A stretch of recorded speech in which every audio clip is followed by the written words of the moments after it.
The penthouse sat high above the city, wrapped in glass and quiet, a place designed for clarity and control. For years, Adrian Vale had ruled his world from here, decisions measured, emotions disciplined, life organized into neat compartments.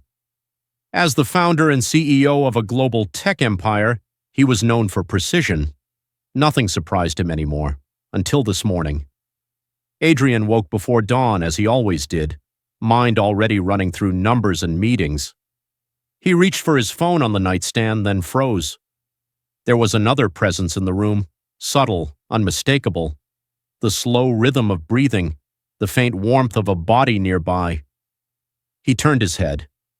On the far side of the bed, fully clothed, shoes neatly placed on the floor, lay Maya Hart, his executive secretary. She was asleep, not sprawled, not careless. Curled slightly on the edge, as if she had chosen the smallest possible space, hands folded near her chest. Her face looked calm, unguarded in a way Adrian had never seen during office hours. His first reaction was shock. His second was confusion. His third was something deeper, heavier, responsibility. Adrian sat up slowly, careful not to wake her. 1,000 questions crowded his thoughts. How did she get here? Why hadn't he noticed? And most importantly, what line had already been crossed? Maya Hart was not just an employee, she was the backbone of his professional life, organized, steady, unflinching under pressure. She managed crises before they reached his desk. She knew his schedule better than he did, and yet she was invisible to most people in the building, efficient, quiet, never demanding attention. He stood, slipped on a robe, and moved toward the window, giving her space. The city below was still half asleep, lights blinking like distant stars. Adrian pressed his palm against the cool glass and tried to think clearly. Last night came back to him in fragments. The board meeting that ran too long, the emergency acquisition call that stretched past midnight. Maya insisting he eat something, setting a plate on his desk without a word. The storm outside, rain hammering the windows, thunder rolling low. Her voice firm but gentle, saying the roads were unsafe and that she would wait until it passed. He remembered sitting on the edge of the bed, laptop open, tie loosened, remembered exhaustion finally winning. But he did not remember inviting her into his room. That mattered. Adrian turned back as Maya stirred. Her eyes opened slowly, confusion flickering across her face, then alarm. She sat up at once, posture straight despite the circumstances. "Oh my God," she said, voice barely above a whisper. This isn't..." She looked around, understanding dawning, color draining from her face. "I'm so sorry," she continued quickly, already standing. "I didn't mean to. You were exhausted. You fell asleep during the call. I tried to wake you. The storm got worse. I didn't feel safe leaving, and I didn't want to disturb you further, so I..." Her words tangled. "I slept here, on the edge. I swear nothing." "I know," Adrian said calmly. She stopped, eyes lifting to his, braced for anger. He took a breath. This was the moment. The next choice would define everything. "Sit," he said, gesturing to the chair near the desk, not the bed. Maya obeyed, hands clasped tightly in her lap.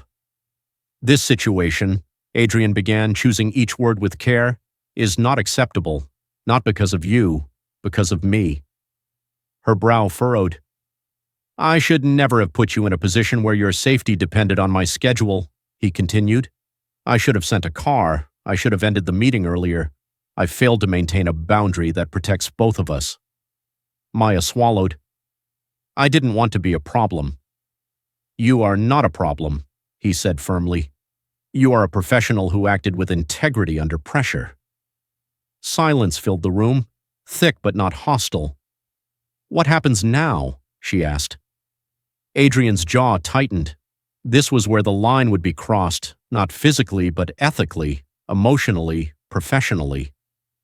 "Now," he said, "I do something that will surprise a lot of people." Later that morning, the company buzzed with confusion. A calendar update spread across inboxes like wildfire. A mandatory all-hands meeting. Early, urgent. Maya sat in the front row of the auditorium, heart pounding. Adrian stood on stage, composed as ever, but there was a weight in his expression she had never seen.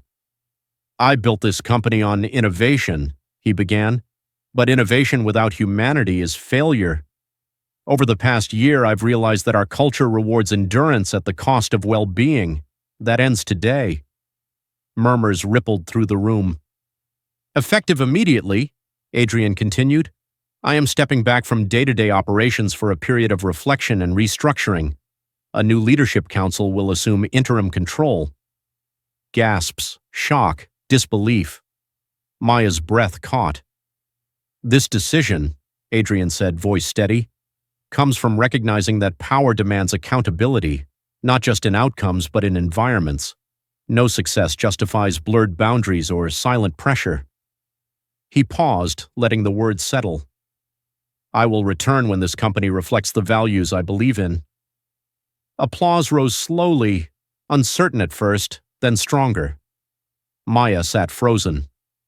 After the meeting, Adrian found her in her office, already packing her bag, eyes distant.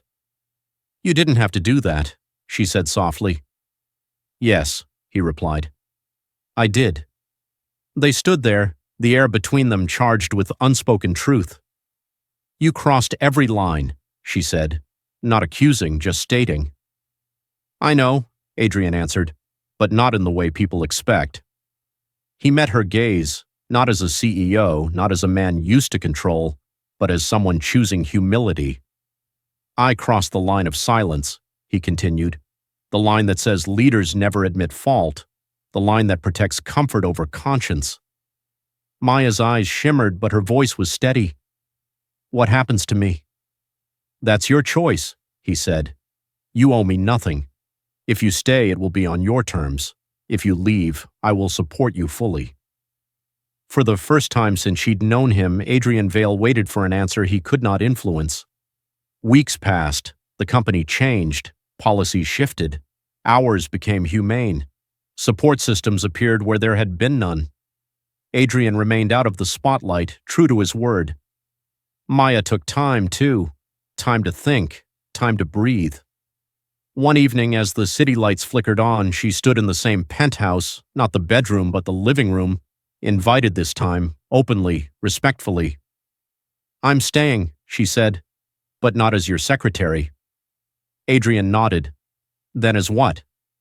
"As someone who helped change this place," she replied. "And maybe as someone who knows you when you're not hiding behind authority." He smiled, not triumphant, not possessive, but grateful. In a world obsessed with scandal, their story never became one. No headlines, no rumors, just a quiet shift that began with a mistake, followed by a choice. The line he crossed did not break them, it redefined him, and in doing so it gave both of them something rare, not a fantasy but respect, growth, and a future built on clarity rather than control.